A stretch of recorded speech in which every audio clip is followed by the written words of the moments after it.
Yes. Okay, good. All right.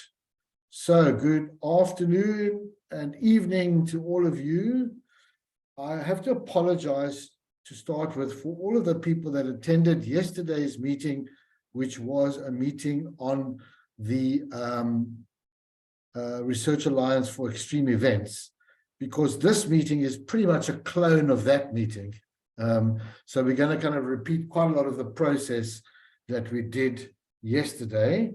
But obviously the focus of these two research alliances is different, although related.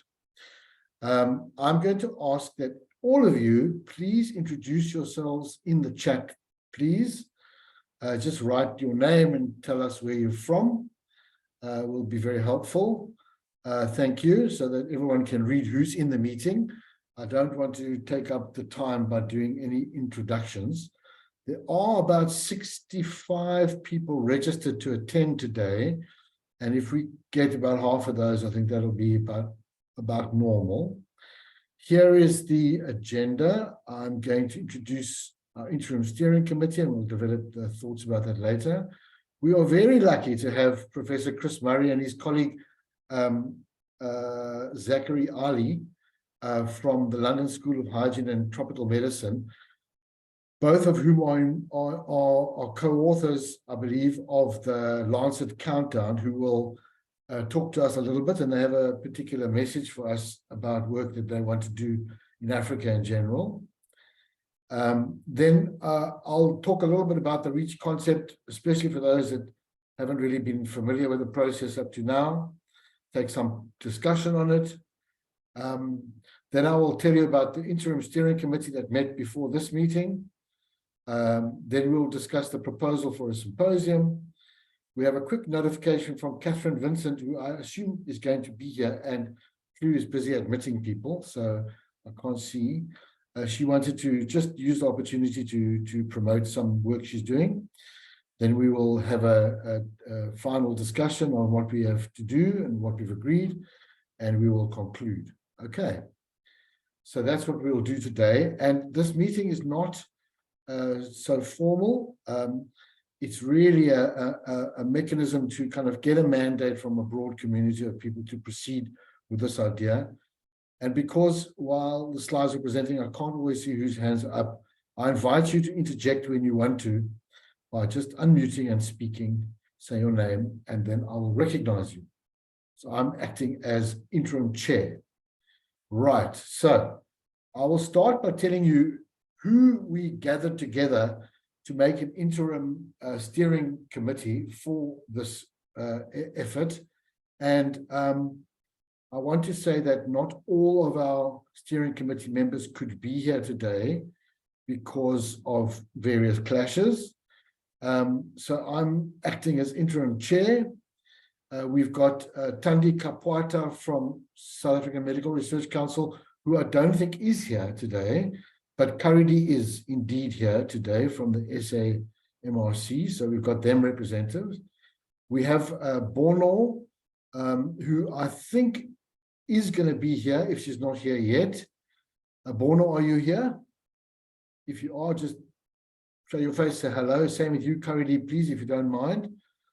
And then we've got Inga from UP, and Inga was to attend, but she's acting HOD, and she sent me a message about half an hour ago to apologize.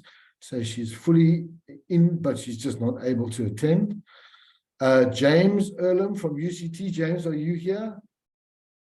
If you are, you're welcome to say hello. Then we've got Katlego from South African Weather Service, who also couldn't be here today. We've got Sarah from the ARC. Sarah, I did see you arrive, I think. You also are welcome to say hello. There she is.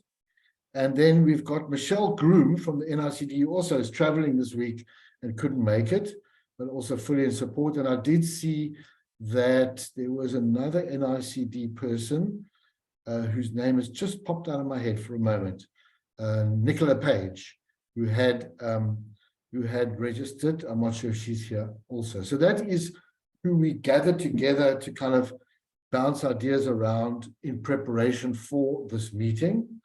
And so I just wanted to introduce them. And if there's any of you who want to also wave and say hello, you're welcome to do so right now. So that's who we've kind of started with.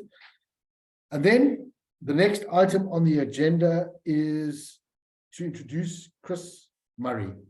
And Chris, there you are. Thank you, Chris. I'm going to stop sharing my screen and I'll give you the floor. I don't know Chris very well. I just met him through this process, and I invited him and I know her surname, but I just forgot her first name, Romanelli.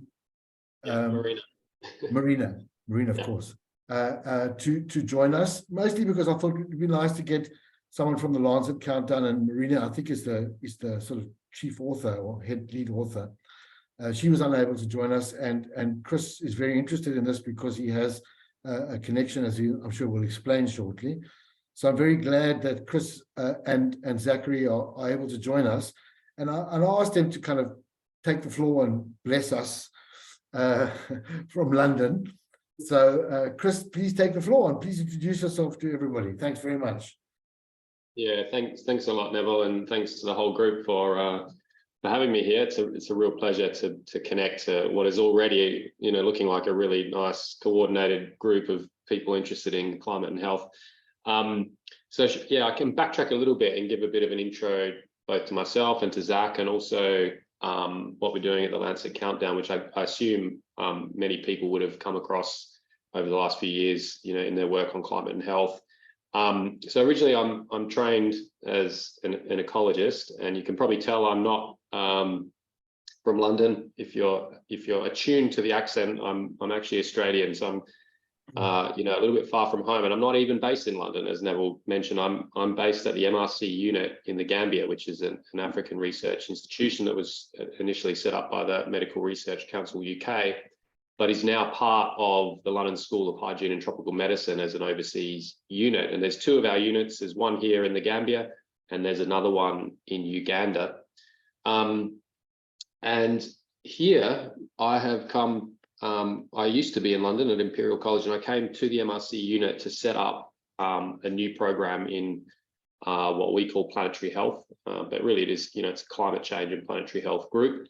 Very interested in the sustainability side of health, global health research and policy, and increasingly sort of growing our remit. We have kind of a couple of different focus areas, one of which is most certainly climate change. We've got people here working on, for example, heat and nutrition and the intersection with infectious diseases and all sorts of other stuff.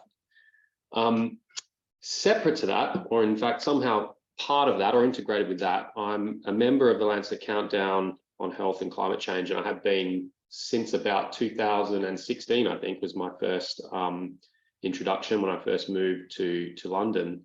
And I became the infectious disease lead for the Lancet Countdown program. So if you've followed along any of those reports, you would have seen some, the Lancet Countdown is indicator based. So we put together these sort of data-driven indicators on various dimensions of the climate and health space. And one of them in the working group that is focused on impacts is on infectious diseases. So we've used models to, models of different infections linked to climate data sets to assess past trends, so backcasting the environmental suitability for diseases. And the idea there, like all of the indicators, is to sort of give a very visual and visceral impression of the way that climate change is, exacerbating so many of the health risks that I think everybody in this group would be working on.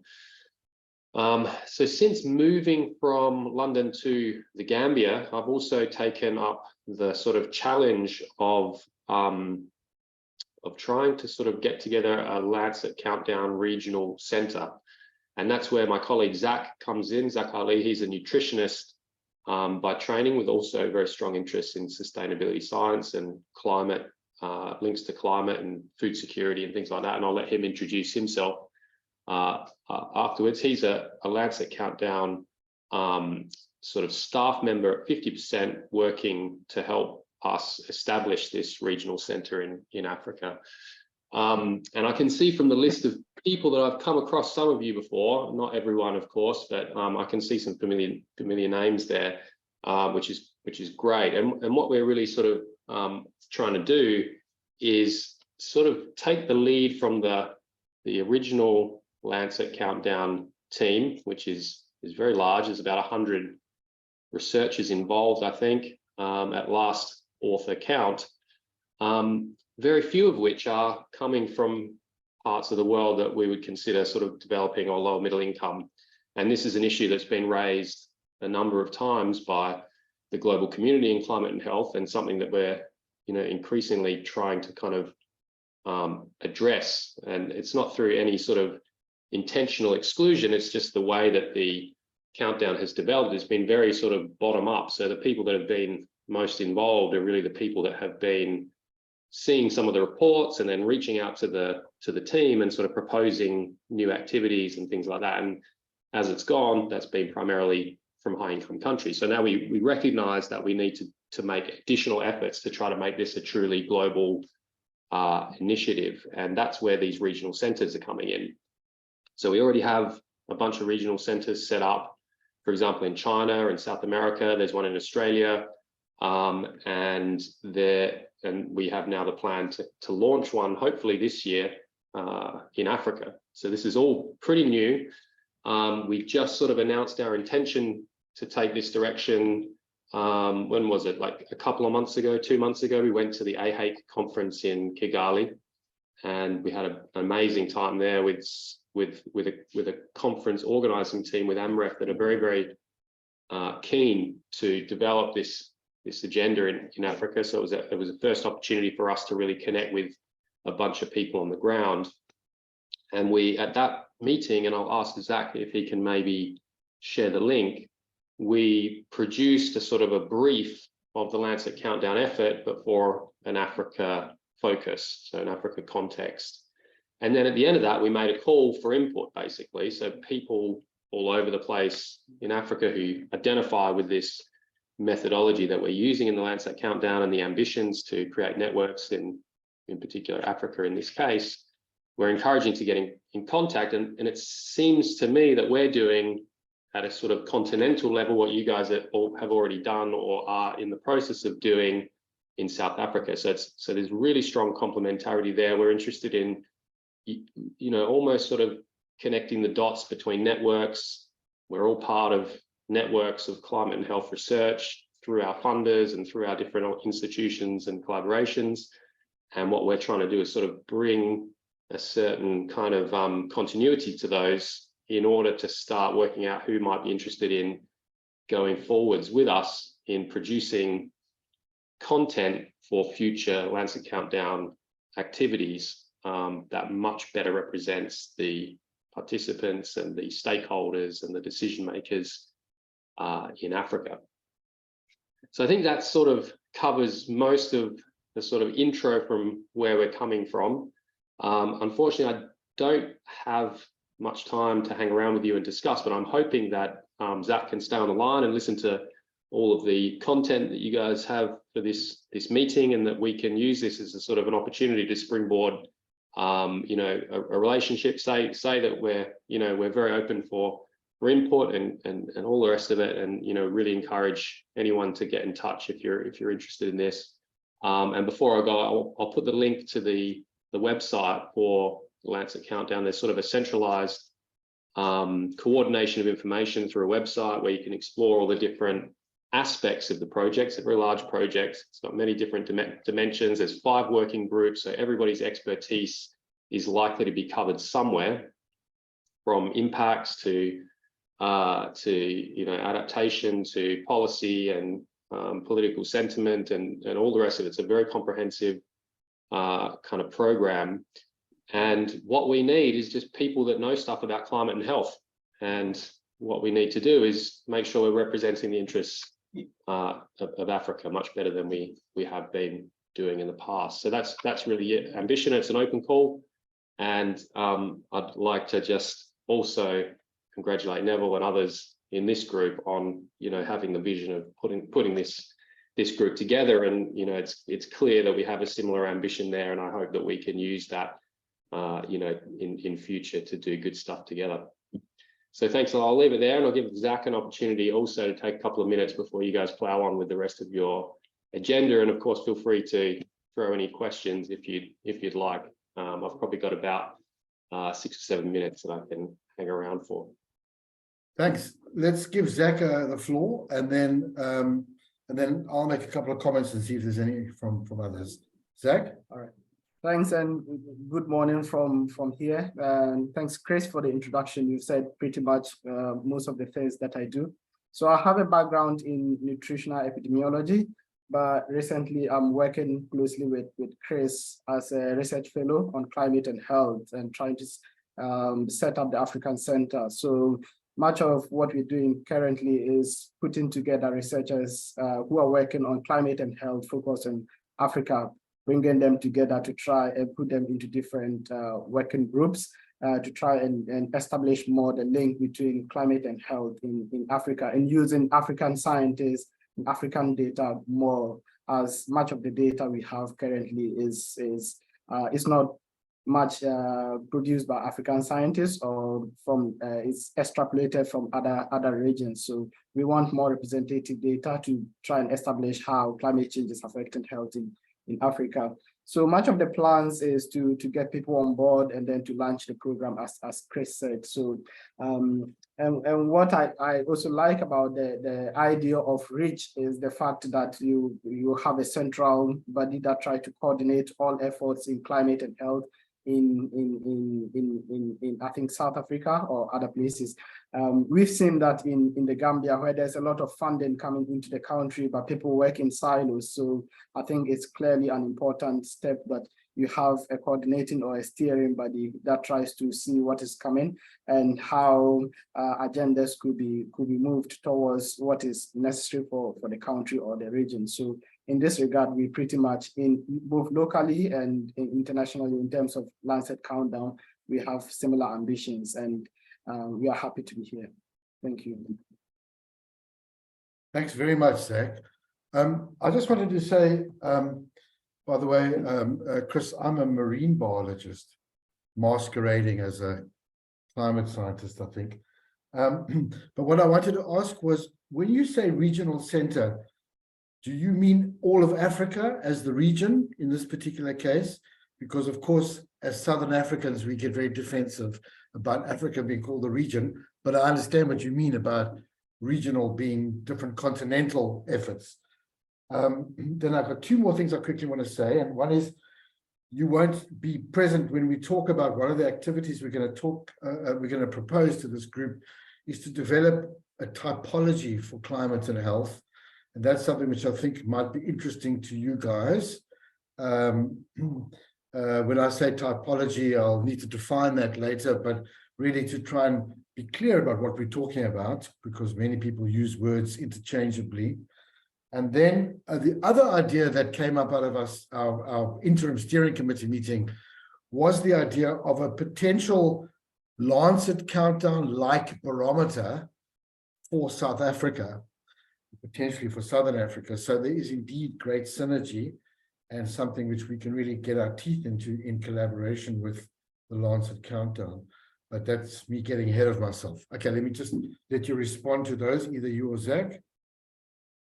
Yeah, definitely. I can for sure comment on that. Yeah, and I completely agree. I'm kind of, so we've sort of inherited the language of the other regional centres, which have been a little bit more specific. I think that China and Australia, for example, at least restricted to a single country in a very large region that's, it was recognised that it needed sort of particular representation. And then South and Central America, perhaps a bit more similar in terms of the diversity, and the continental scope is just massive. And so I've also pushed back on this language around referring to them as regions. And in fact, what we imagine and what the other sort of regional centres do to a certain extent is provide regional level metrics. And we've done that to a certain extent with this kind of initial brief, which is very rough. So we take all the indicators, we sort of subdivide them and aggregate them by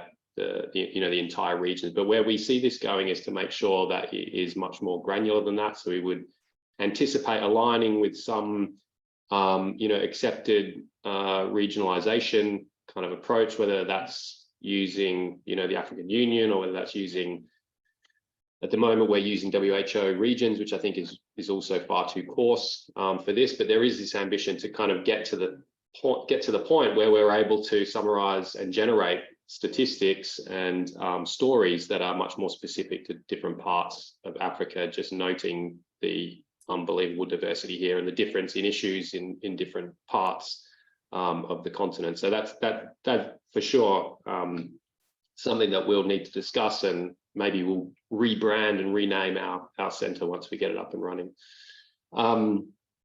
The typology, I think, is a great sort of suggestion, and I think it's something that does seem to sort of get done a couple of times a year by various groups, kind of sort of thinking around and trying to summarize the key issues in the climate and health space. And because of the sort of regional specificity of both climate and health dimensions, then these typologies can diverge quite considerably. And our level at the Lancet Countdown, we started off in 2015. In fact, in 2009, there was, I think, an original typology at the global level that was revised in 2015, and it's sort of been sort of refined a little bit. But the global level context for summary purposes is just a very different beast than trying to do something that's a bit more specific to say Africa or particular regions in Africa. And I think it's probably most useful the more granular you get. So by the time you get to the level of Southern Africa or South Africa as a country, then these sort of typologies should be very useful for informing the direction of research and highlighting different evidence gaps that need to be plugged. And of course, I don't need to tell anybody on this call what those gaps are. You're already very, very familiar, and I know that from publications that I've been reading that many of you are already involved in that process, which is great. And then the third question, remind me the third question, Neville. It was really just the idea of a Lancet Countdown barometer for South Africa. Exactly, yes. That's what these regional centres have been doing. They've been taking aim at a much more specific sort of focal area. And the way that it's worked so far is that, at least initially, we've used the Lancet Countdown global indicators and summarized them at a narrower geographic scope to make a start. And then that's been kind of useful in highlighting what we're missing, because the global report can only cover so much. There's 44 indicators in there at the moment, and it is, for sure, it's biased towards issues that are more present in higher income country dialogues, and it needs better representation in different parts of the world. So the other regional centres they're publishing annually as well, but they're publishing a mix of summarized global indicators for their region, but also identified people and indicators, or indicators and people that can populate those indicators or generate those indicators at a much finer scale. And that's really the direction that we want to go in for Africa as a continent. But it can start, for sure, at a national level or even a subnational level. So I'd be extremely encouraging of that as a general ambition. What we find is that the way that the indicators kind of capture researchers and other people along the kind of pipeline of decision making and evidence generation that we need to make progress, there's this kind of trade-off between global level resolution and local scale action, and it's really a bit of a balancing point. In some ways, we can leverage the global picture and the clout of the global reach and the global voice that we have to make progress at a very local scale. So we have some good examples from previous years' launches where we take, we have a very strong communications approach where every year we launch a report in the Lancet just prior to the COP, and then we kind of springboard off all the global media around climate and health to try and make as big a splash as possible. In combination with that, we have regional launches. So we'll choose a country or a region to go, where there's interested parties and stakeholders and researchers, and then do a region-specific springboard there as well. So sometimes that's meant summarising the global report for that region, whether that's for Europe or for Australia or for South Africa. It could be extremely complementary for that sort of thing. We tend to reach out to groups that are particularly that have a particularly strong voice. So, medical associations or student doctor associations or nurse associations, or whoever it is that is sort of showing interest in, kind of needs something of the science and the evidence base to team up with us, in a sense, to have the voice, as loud and as effective as possible. Very often with a coordinated media campaign, and usually with a policy brief to go along with it. So there's, a physical document, there's people resource, there's resource and expertise from different types of people that are involved in the process, all coming together in a single place to launch the report and try to make the most of that opportunity. So I can very much see how that would be very complementary to what you're suggesting. Yeah, I mean, I think that's if there's already a sort of a framework that exists, it would be good for us to consider whether we could collaborate with such a framework, but I think there'd be obvious advantages to us as well. So I'm going to say thank you both very much for joining us. You obviously are welcome to stay and listen. I'd be very happy if you did. I know you have to leave, Chris, but Zach, if you can stay, that's great. And I'm also recording this meeting, so there is going to be some more conversation hopefully later. I just want to check with the floor, and I can't see hands, if there's anybody who wants to make a comment or say something to Chris and Zach. Now's your chance. And if you don't speak, then I'm going to assume not. All right. So then thanks. Thank you, Neva. It's Joe from the University of the Free State. Please I have a question for Zach. On his presentation, he said he wants to coordinate researchers from across the region. So may he please elaborate on that? Thank you. Zach? Yeah, thank you. It's a mapping process of researchers we are doing. So this basically the start. We know there are groups that are already working in climate and health based in Africa, but these are dispersed across Africa, and we are now in the process of mapping and reaching out, and also we put out our contact details during the AHE conference in Kigali for interested scientists to reach out to us, and then we can discuss later on about how to get them involved and get to know about their expertise and how they can build on indicators that are relevant for the African Center's indicators for climate and health work that we plan. And then also in consulting with them to see what are the key priorities that should be focused, that the African Regional Center should be focusing more on. We didn't just want to mirror more the global report, but have a report that's more relevant to Africa. There might be indicators that are not in the global report, but for Africa, maybe we see that this is an important indicator for climate and health that's coming from experts and researchers who are working in this field for a very long time. But this indicator has not been seen at a global scale as an important indicator, but we can have it as an indicator in our climate and health report as a regional center. So it's more about calling out to researchers who are interested, who are working in climate and health in Africa, and then moving forward to form small research groups who contribute to indicators for our center.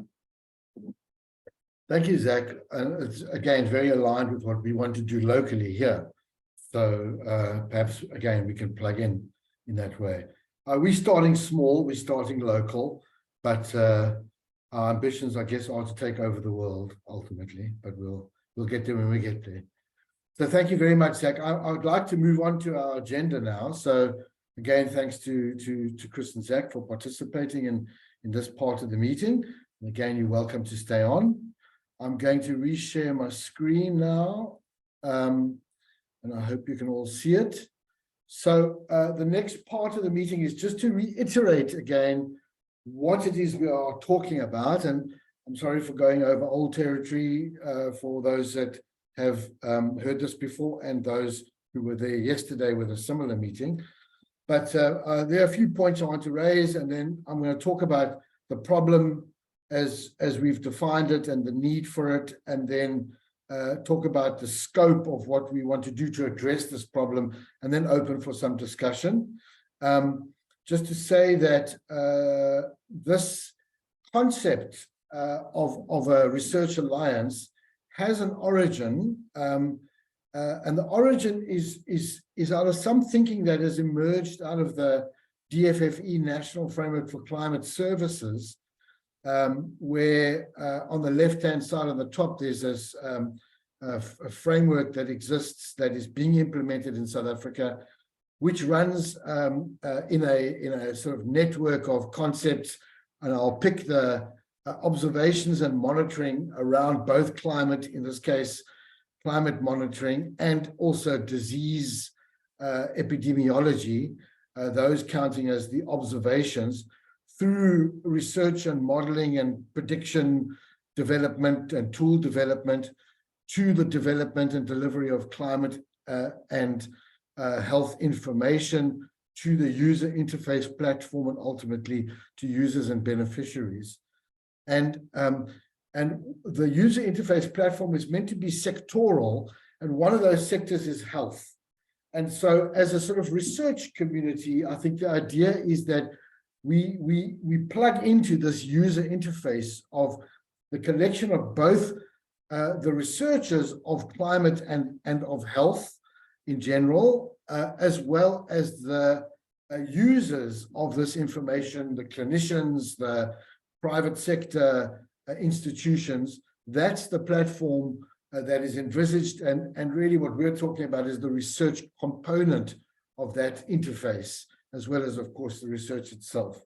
On the right-hand side is just another concept of services, of climate services, and in this case pertaining to health at a range of timeframes from minutes through to long-term decades and centuries, so through minutes to days to weeks to months, seasons, years, and so on.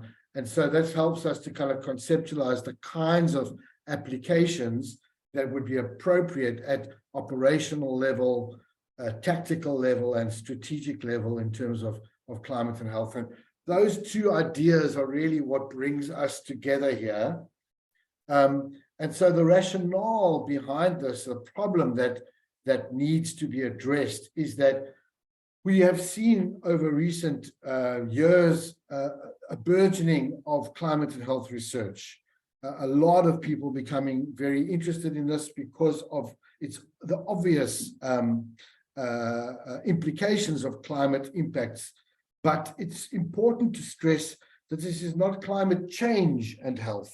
It's climate and health, meaning all time frames and space scales of climate. So it's the blending of weather, of seasons, and of climate change research.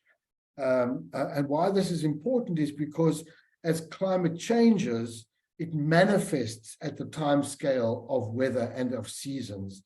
And so this is why we need to consider all time scales when thinking about the impact of climate on health in general. And this has been an important development in the climate sciences and its applications in different sectors. And extreme events, which we spoke about yesterday, is one of the manifestations which obviously have a very important impact on health. And then there's, of course, as we've already just said, a range of interpretations of what we're talking about when we talk about climate and health. And of course, as already pointed out, there's considerations of how we interface between climate and health. Do we interface in the form of direct impacts, of indirect impacts, of infectious diseases, of physiological conditions, et cetera, et cetera. So we really do need to define what we're talking about. That there is a research strategy, at least from the climate side, I called it outdated. It's 10 years old. That's the Global Change Research Plan. There have, of course, been other considerations in terms of climate and health, which are more up to date, but this is an evolving and ongoing process. And so there does need to be a revisiting of this on a regular basis. I would contend that there is a lot of effort going on currently and growing in climate and health, in particular in heat related work. And we've seen a fair amount of duplication and consequently fragmentation of effort. And that's something which we need to try and overcome to the degree that's appropriate.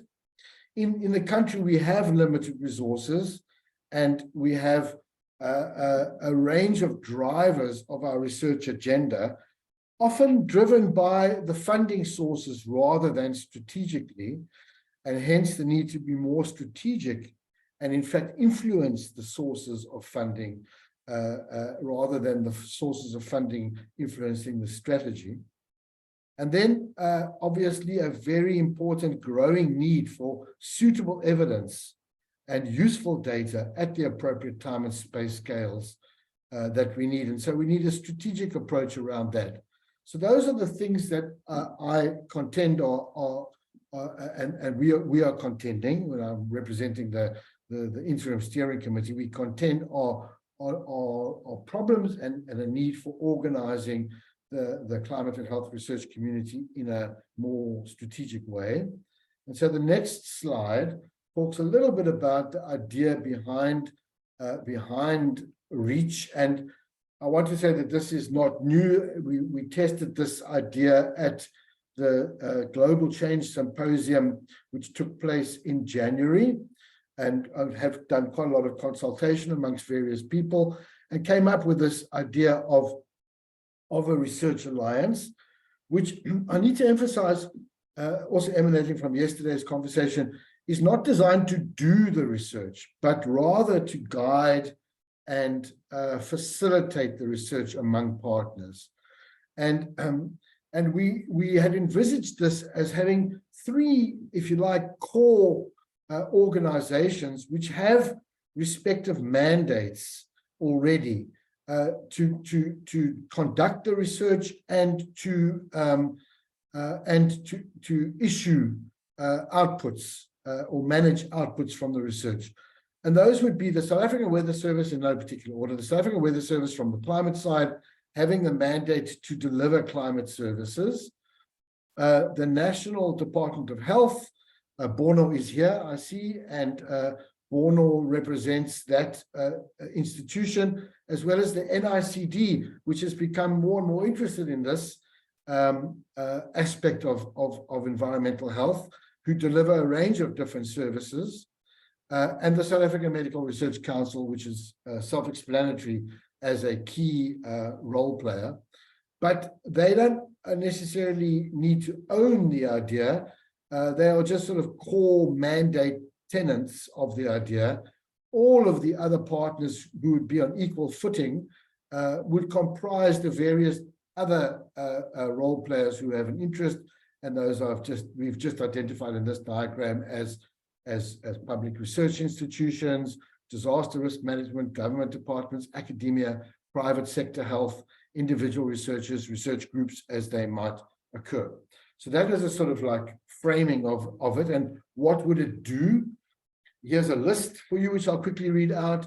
It's to develop an inventory of who is who and who's doing what in climate and health, to share knowledge and expertise where they exist, to define what we mean, and to define and constrain the discussion on climate and health. So where is climate and health? Where do we set our borders, our boundaries?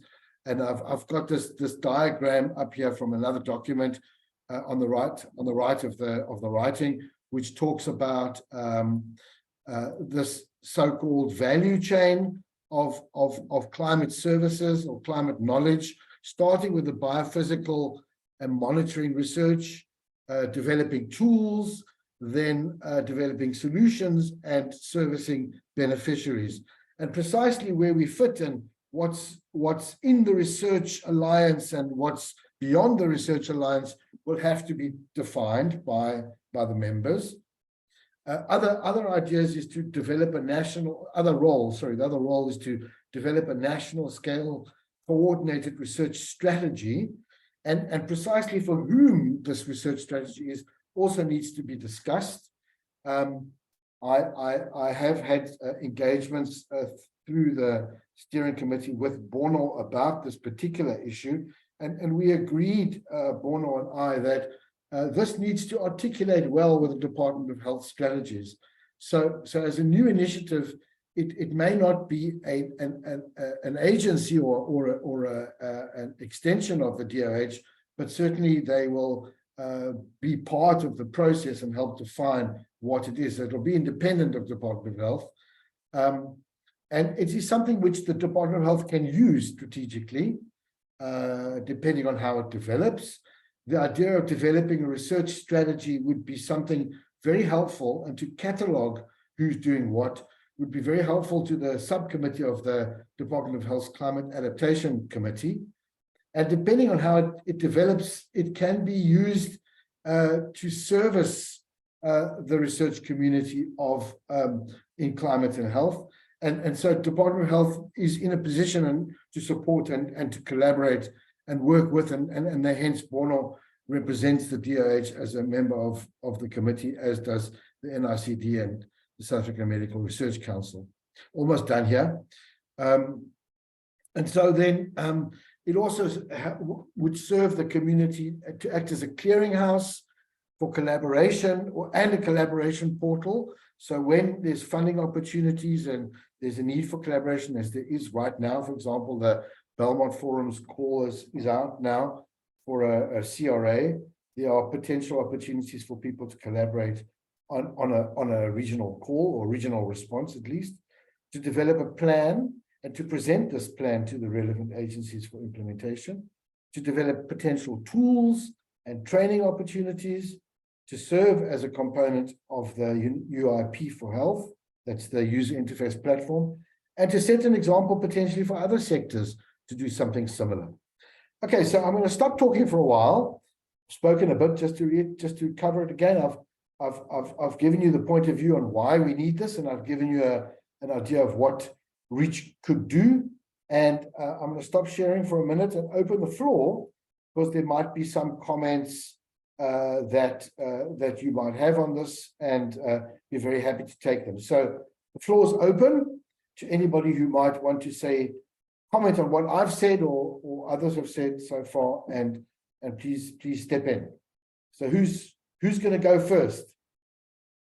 Somebody, please. Reiki, please. Hi, Neville. Thank you so much for the opportunity. So my interest in this particular meeting is really about the latter part of the value chain, whereby we have, and I know you said that it is specifically to deal with climate and health and not necessarily climate change, but my concern is about extreme weather events such as heat waves, for example. I'll use that one as an example, whereby South African Weather Services would issue a heat wave warning. My interest would be, what the country do next? What happens to ensure that heat wave warnings reach the necessary communities or the affected vulnerable communities, to ensure that they protected from the effects of heat stroke or what is it, heat stress or thermal stress? How does the Department of Health, for example, ensure that the number of people of the vulnerable communities, such as school children, how are they protected? Do the early warning systems or the should I say the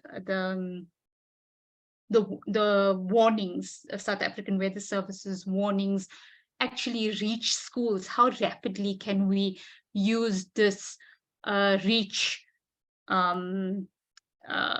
this organization that or interim steering committee that we're putting together now? How rapidly can this group work towards ensuring that informal settlements, for example, will have access to heat waves, and they know that they must drink lots of water, for example, or that the elderly that are exposed to these heat waves. I'm basically speaking to the call of transdisciplinary research. Do we have policies in the country that ensure that people are protected from the extremities or climate extremes, basically? Thank you. Thanks, Reiki. I'm going to respond, but I'm going to invite anyone else who wants to respond and then make another point afterwards. So please be prepared to say something. So this process has to be very democratic, and we have to let REACH grow and develop and define itself. As I said earlier, this is really coming out of a conversation after yesterday's meeting about Extreme Events Research Alliance, that this group of people, or this organization, as it grows, won't be doing any research. It will be facilitating and guiding research. Research on implementation and research on uptake of outputs of other kinds of research is also research. So I don't think we are limited by where the research takes place on the value chain. I think it's really up to people to decide what the important priorities are. And indeed, I think responses requires research as well as drivers of the relationship between climate and health. So I don't see that as limiting at all. It's not restricted to the mechanisms of the interaction between climate and health. It's open to all aspects of research where research is required. And it's really this group's proposed task to decide what those research priorities are. How they get implemented is our job to also try to influence. That would be my answer. Are there other responses to Reiki or any other comments about what we said earlier about the scope and the need for this research alliance? Can I come in? Please, Bono, and welcome. Okay. And good, I think it's afternoon if I'm not mistaken. Yes, hope everyone is okay. Thank you. I think just to give a brief in terms of the previous speaker who raised questions to say, is there any policy document which addresses issues of heat within health that targets or that actually look at community members, be it those who are in informal settlements or schools? We have a guideline in the department that was actually approved, developed, and it was approved in 2021. And I will request that if colleagues, where I am, I will not be able, I'm connecting via a phone, I will not be able to share that on the chat. But if colleagues can be able to get it, they can go into the website for the department, www.health.gov.za, or just to Google Heat Health Action Guideline for South Africa. It's available. And what we are currently doing as a department is that we are actually rolling out trainings in provinces and municipalities. Tomorrow we will be training Western Cape. And we have a support that is coming also from MRC, South African Weather Services, and also DFFE. So what we actually want to be able to do in the long run is to ensure that the early warnings that we get from South African Weather Services, they are actually utilized in the different districts, municipalities, and provinces, just to ensure that we caution our community members in terms of be it heat wave or be it floods, and they become ready. And if it is possible, they also plan to ensure that we prevent unnecessary illnesses or unnecessary deaths as a result of such. So we have that particular guideline, but I think what we actually is also encouraging is that through this platform, we will get more researches that have been conducted or that still need to be conducted to give us an idea in terms of what are the challenges associated with climate and health in different areas. We've got already researchers who are looking at aspects of your pregnant women and hit those who are in the informal settlement.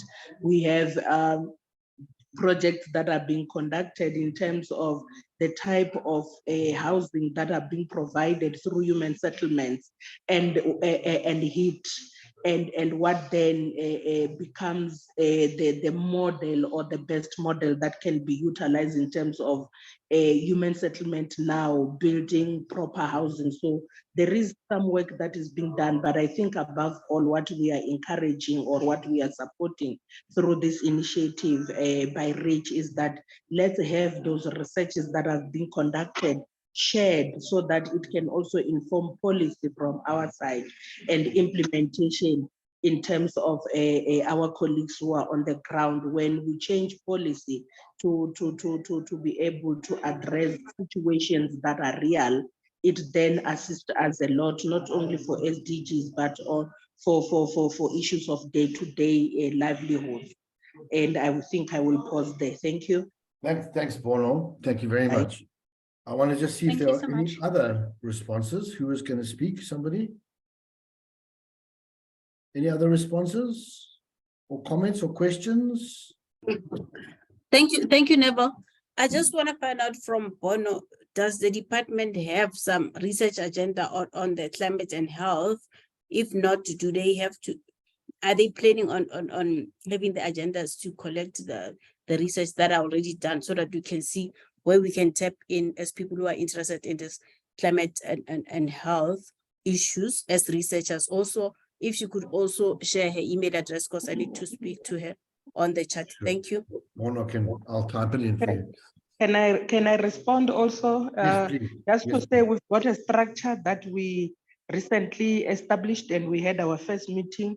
Is the National Climate Change and Health Steering Committee, where one of the subcommittee that we have is on research, and also on that we are advocating for sharing of such information. But I think when we deliberated more through this particular platform was that we also need to be able to have a system in place where all researches that have been conducted, they're able, if there's a person who wants to access such information, just at the press of a button, they can access it, be it they are from Cape, they are in Cape, or they are in Limpopo. So we have such, but it's baby steps, but we are hoping that we will be able to achieve a lot more also through this particular platform. Thank you. I will share the email address and contact on the chat. Thank you. Thank you. And you note that Karidi put something in the chat there as well. And obviously we'll try and coordinate this. Note that this, just to stress that we're not only talking about climate change, we're talking about climate in the broad sense. Good. If there are no other points, I want to proceed, if I may. Let's see if there are any other. So if you want to talk, you've got to shout, otherwise I won't see you. Okay, so we had an interim steering committee meeting fairly recently, and we discussed this meeting and really what we will do, what we propose to do in the near future. So I just want to touch on a few points and then present to you a couple of ideas that the steering committee came up with for taking REACH forward. So in terms of governance, and again, I'm repeating what I said yesterday about the other one, is really at this stage to keep it light and let it develop organically. We do need a steering committee, and so we are proposing that this steering committee be mandated by this meeting, which I'm going to ask you to formally vote upon at the end of the poll. And to take us to our next step. And the next step is a proposed climate and health conference / symposium / workshop towards the end of this year, which I will elaborate on later, at which we can spend more time workshopping some of the governance issues. Should REACH develop into something more substantial, where it's managing funding or it's providing some formal service or gets some particular, there's a need for it to become more organized, we can start to think about more governance and, you know, developing a document and a constitution and so on and so forth. We think it's early for that. At this stage, we want to kind of grow the idea a bit further before we develop any formal governance. But the important element is that we must be as inclusive and as representative as possible. And so we invite anyone who wants to participate in these activities to do so, and ask that all of you disseminate information about this. I will at this juncture serve as an interim chairperson for this. You can see what my ambitions are to become the president. Yeah, so that's really about governance. And then I've got a kind of series of ideas. And these emanate from the ideas we discussed at our interim steering committee. I note here that I think I've omitted one very important one, and that is that Inga Fabris Rotelli at UP and her colleagues set up a regular seminar series on climate and health. And we've had a few of those already, and she will be proceeding to do so. And sort of in the name of REACH and this Research Alliance and other people who are driving that process, we will continue to have one. We aim to have one or two every month seminars so that people who are doing work can actually talk about what they're doing and get some discussion on that. So that's one activity that will continue. We do want to get a mailing list and a database and potentially a survey of people involved in this area of work, which we can combine with a seminar series. And I will set up a REACH web page as part of the access program that I direct on our website for the time being. So that'll happen. Then we have a proposal for a conference, and I'm going to talk about that in a minute. Let me just defer that by one or two points on this list. We have an idea for a conference, but the purpose would really be to get buy-in from everybody who's involved in climate and health. We had a session, as I've mentioned, at the Global Change Conference, and we do know that the Public Health Association has a special interest group, and potentially we could do something with the Public Health special interest group, or potentially with other partners as well. I'll come back to that in a minute. We want to ensure that what we do articulates well with the Department of Health, and Bono has spoken about it, and I spoke about it earlier, just to make sure that we don't have mandate creep and overlap, and in fact that we are constructive partners of Department of Health, you know, and really are an asset.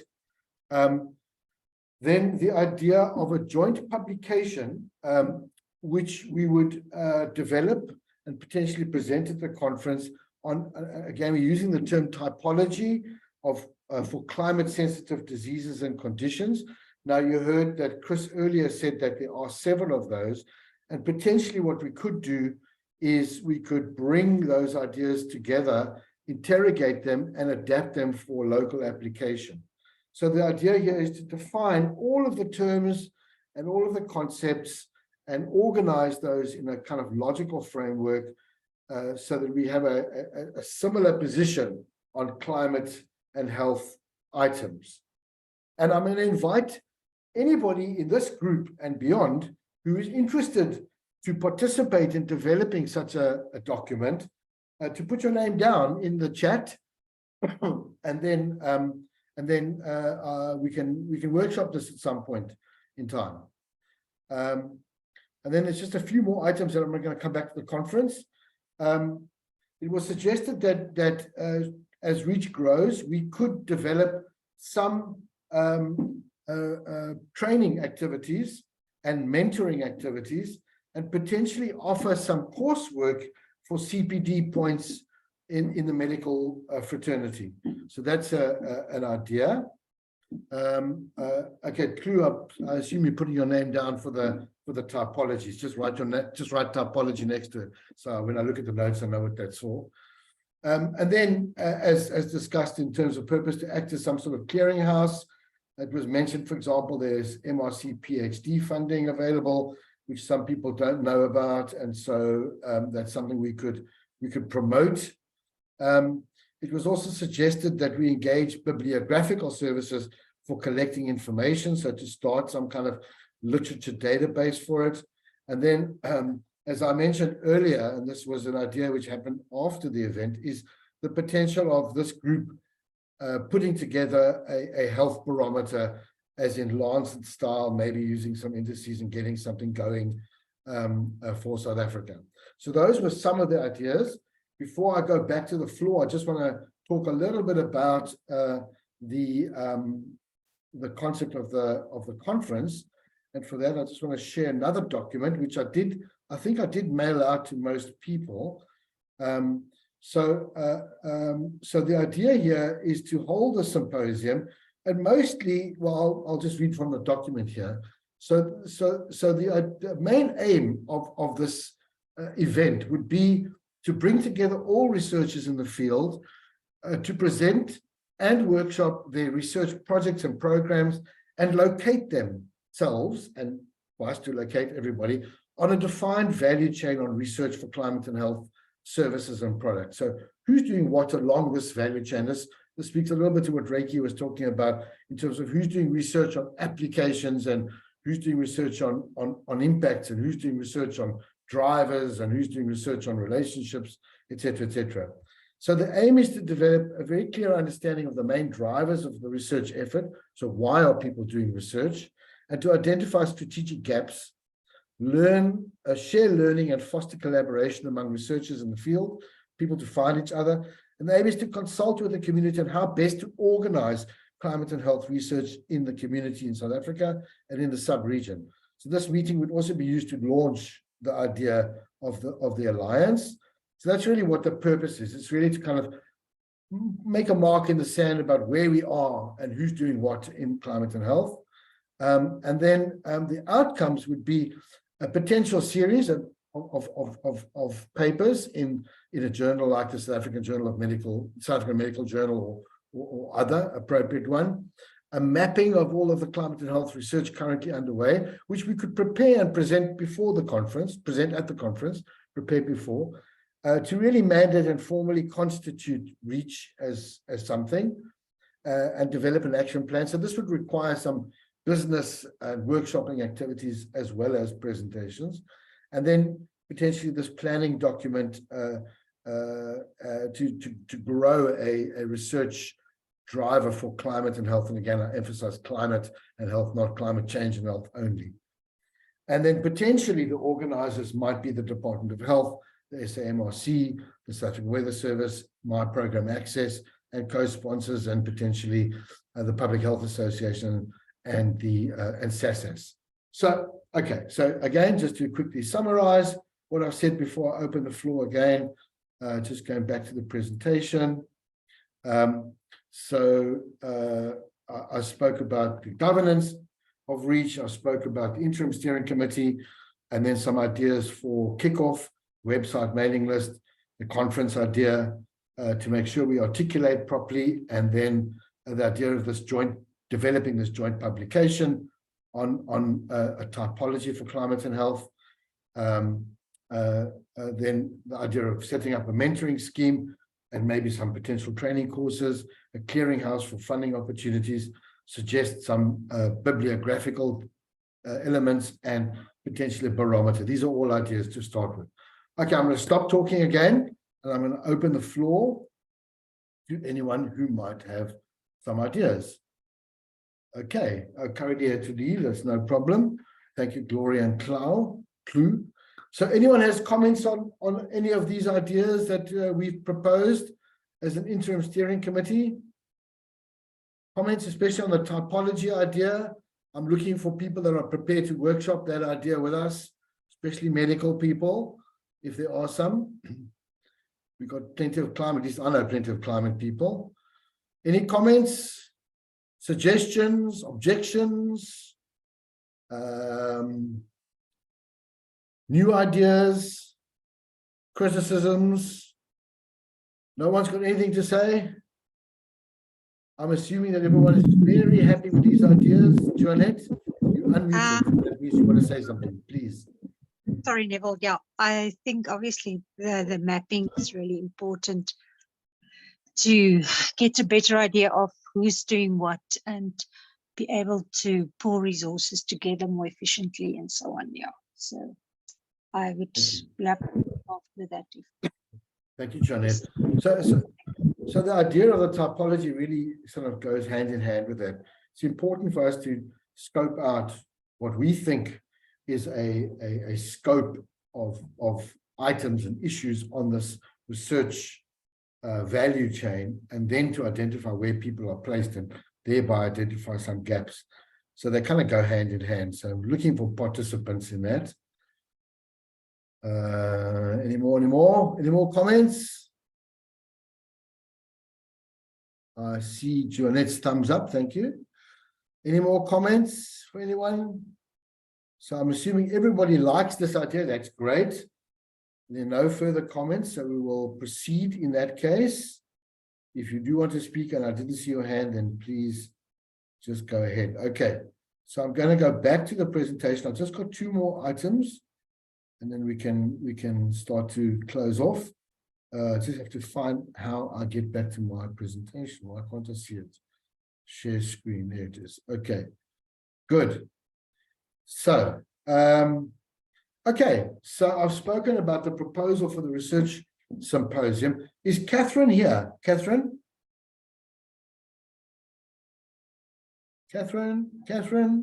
wanted to say something at the meeting about her study, but I don't see her in the meeting. Okay, never mind. So then I've want to ask this meeting to endorse the ideas that have been, or not, as the case may be, have been presented. Nobody has said too much, just a few people have spoken, but I've got 2 polls which I would like to run.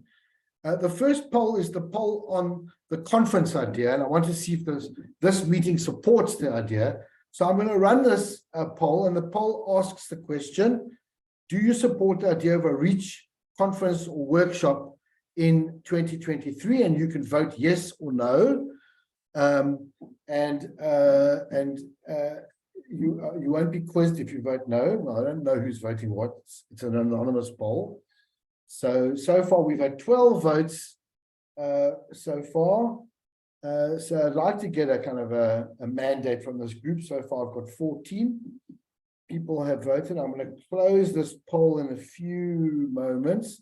So there's no no's, there's only yeses so far. So I see 16 out of 16 people who have voted yes, and there are no no's. Okay, so I'm going to close this poll in a few seconds. And Babatunde voted yes in the chat. Thank you for that, Babatunde. Okay, good. All right, I'm going to end the poll now. 3, 2, 1, end. And I can even share the results. This is so fancy. So everybody voted yes, nobody voted no.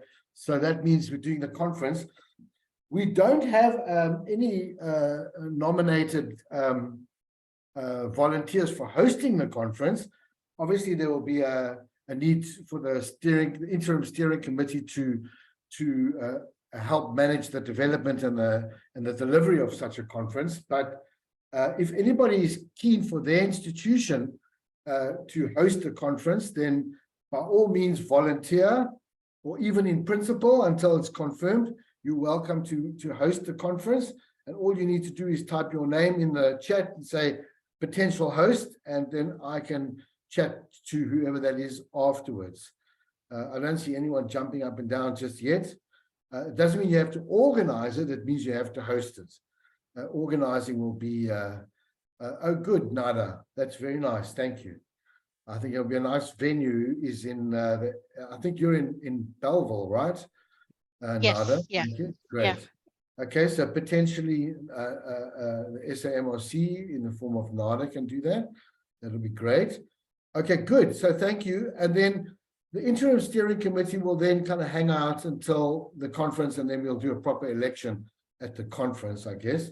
Good. Okay, now the next thing I'm going to do is I'm going to ask you for one more vote, and that is just to endorse the existing steering committee until the conference. So just so you're reminded that the steering committee is myself.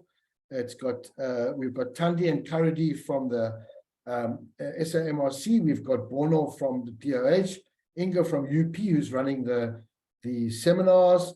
We've got Katlejo from SOARS, Sarah from ARC, and Michelle Groom from the NICD. That's who's there. So now I'm going to ask you you have an option here of voting in favor of this interim steering committee, voting against it, or abstaining. I even put in an abstention. So you are welcome to abstain, just so we have a mandate, so that we can at least represent the broader community here. Okay, abstentions are fine, no problem. If you don't know the people or don't feel strongly about it, you're welcome to abstain. So we've got 18 votes, 17 votes so far. Okay, I'm just going to leave it open for 30 seconds for the last 5 of you who haven't voted to vote. I think we've got a majority. All right. Okay, cool. Thank you. Okay, so that's 94% vote in favor and 1 abstention. So that's great. Okay, good. So that means we have got a nominated interim steering committee. So thank you for that. I'll share the results. Okay, so that is really everything that I had to cover in the agenda for today. Just to summarize, so I introduced you to the interim steering committee. We've heard from Chris and Zach from the Lancet.